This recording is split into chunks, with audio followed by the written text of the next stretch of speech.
Oh my gosh, wait, can we have a moment for that fit, please?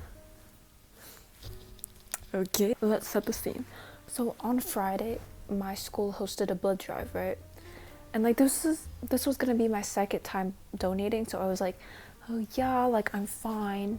Like I'm like so excited to donate, you know? Honestly, like I am scared of blood, like whenever I look at it. But like I'm fine with looking at blood, but like when someone talks about like arteries, right? And they just tell you like if you puncture an artery then all the blood is just gonna be rushing out. Like that like creeps me out, dude. Blood drive, me being scared of blood, I feel like that's not a good mix, but last time I was able to get through it without feeling like I was about to pass out. Before they take your blood, they do a little like screening beforehand. So they make you fill out a survey, they take your blood pressure, they take your blood sugar, bro. Oh my. Last time, I didn't look at my finger at all. I didn't look at my arm at all while I was getting my blood drawn because I was just like that like scared of it. So this time while they were getting my blood pressure and my finger poked, I passed out. Guys, I passed out. That was like an embarrassing moment for me, honestly. Because I don't want to admit this, but I'm pretty sure I passed out after she was squeezing my finger for the blood, for the blood sugar. Like, oh my gosh, when she was taking my blood pressure and blood sugar, I'm pretty sure like I literally like I wasn't breathing. Like I wasn't taking like deep breaths. I was like trying to like prepare for like the pain, I guess. So I wasn't breathing. I was stressed out, and I'm also hungry because I haven't eaten since 6 that day. So all of those combinations combined, and like seeing the blood on my finger, girl, I passed out. Oh my god, it was like such a like an odd experience. Just like my vision started like blacking out slowly.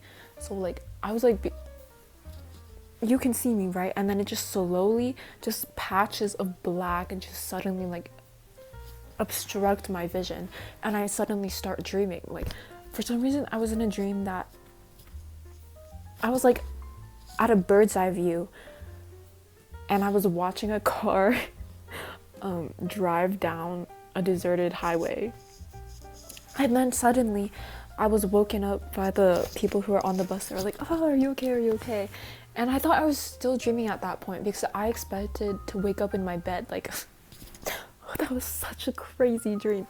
But no, guys, this was freaking real life, and people were like, so I got really embarrassed, you know, because like, girl, passing out from looking at blood on your finger, that was not my best moment. And like, not gonna lie, in that moment I literally wanted to disappear, because like, how can I let that happen? Like, how could I let all these people judge me like this? Like, but then I started thinking, this is gonna be such a funny story to tell my friends and family. And honestly it is. At first I looked at the situation like being like all embarrassed, like, oh my gosh, it's so embarrassing, we just want to disappear, to being like, oh my gosh, this is so funny. Like I'm literally gonna have a little laugh about this later, which I am right now. And I guess like the point I'm trying to make is like, you can't really control what happens to you in life, but you can control how you react to it, which is so cliche. I know, but like once you change your mindset, life is so much better. Honestly, you can go about life saying like, oh my gosh, this is so embarrassing, like I can't freaking handle this, like no one likes me. Or you can go about life saying, damn, I'm so freaking bad, like this is low-key like iconic, like this is gonna be such a funny story to tell. Honestly, everything that happens in life is either embarrassing or not embarrassing. And what like makes those two situations different isn't like what happens, but like how you view it. And honestly, I had this one freshman teacher who was honestly like the definition of an optimist. At first I was like, oh my frick, this is so annoying, because I used to be like a pessimist, honestly, just be like, life is so hard, like glass is half empty, like everything is horrible. But she taught us things to like actually help us build like a positive mindset and tell me why it actually freaking works. Like she kept on like telling us things like, oh yeah, like life is 1% what happens to you and 99% how you react to it. And I used to get so annoyed because those things were like so cliche, like what the freak, like how is this gonna help me? But like once you actually like stop and listen and actually try to change your mindset, bro, life gets so much freaking better. Like the difference in my mindset now than literally 2 months ago is actually insane. I'm not sure if it's seasonal depression, but literally 2 months ago in January, it was dark, it was gloomy. I was like just focusing like on all the negative stuff in my life and just focusing like, oh my gosh, how am I gonna get this done? Like I'm so freaking stressed right now. Like complaining about all the work my teachers were giving me. That, I feel like that just messed up my mind so much. I was also listening to really sad music. And I would say now I'm just like a very, very happy gal, guys. Instead of like seeing like all the things I have to do and say like, oh, I freaking hate this, like I can't freaking do it.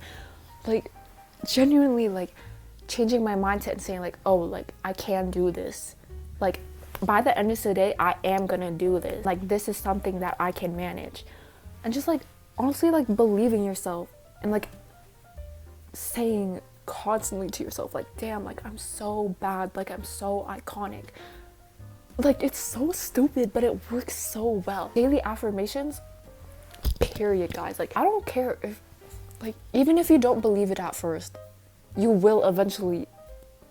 Now, positive affirmations might not work for everyone, but like once you start repeating it to yourself every single day, you're gonna start believing it. You know, just like hyping yourself up because you're worth being hyped up for. Like I am that girl, bro. They are blessed to be in my presence. I have so much love and creativity to give out into the world. Like this is why I'm here. Honestly, my life hasn't changed that much from January until now. Like I'm still going to school, do basically the same things, but just like my mindset has changed. Like barely anything has changed, yet I'm 10 times happier than I was literally a few months ago. And I learned to just stop being so hard on myself. I think I learned in psych there's something called the spotlight effect. I'm not sure if I learned that from psych or like from the internet, but basically the spotlight effect is believing that no matter what you do, you're always being watched. Like, well, like I used to have this a lot, but like whenever I'm in a public space, like if I tripped over a step for a second when I was walking up the stairs, or if I like, or like if my hair was out of place, I would get so embarrassed because like I believe that literally like everyone I walk around is just staring at that one thing that I'm like obsessing over, when that literally isn't true. It literally isn't true. I feel like I believed it because like because I feel like I'm an observant person. Like when I'm out in public, I observe people sometimes. But when I'm observing and someone like does like trip over something, I'm not like, damn, that's so freaking embarrassing for them.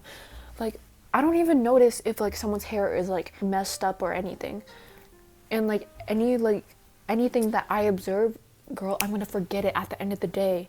Like I don't even remember what I ate for dinner last night. Wait, I'm actually trying to remember. And honestly, like everyone is just like so focused on how they're being perceived by others.